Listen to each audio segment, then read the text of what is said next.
Организацијата на резервни офицери од Тетово оваа пролет спроведе неколку активности, па би сакал да набројам од нив. Прво, по повод 29 април, денот на Организацијата на резервни офицери, организиравме кондиционен марш во општина Македонски Брод. Претходно посетивме седиштето на нашата организација во Скопје, го посетивме резерватот Јасен и изведовме марш на потегот село Близанско, село Здуње и Требовље. При изведувањето на кондициониот марш во село Здуње положивме свежо цвеќе пред спомен обележјето на паднатите борци од Втората светска војна и беше прочитан приводен реферат. Од републичко ниво нашата организација прати две екипи.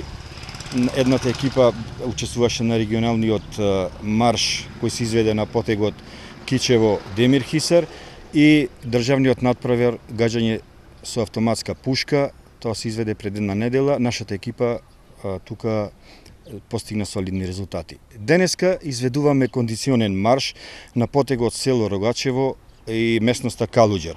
Еден дел од резервните офицери од пред касарната заминува во районот на село Рогачево, а другиот дел на резервни офицери ќе не чека на собирното место во Рогачево.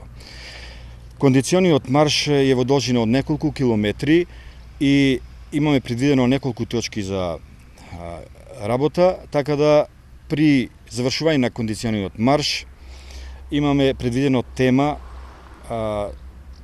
важноста на Севернополошкиот правец, каде што оваа тема ќе ја изведе командантот на гарнизонот во Тетово, и очекуваме да не посети претседателот на Организацијата на резервни офицери професор доктор Ѓорѓи Малковски, кој ќе ги запознае резервните офицери за реформите на нашата организација, активностите кои треба да се спроведат до крајот на оваа година, како на републичко ниво, така и на меѓународно ниво.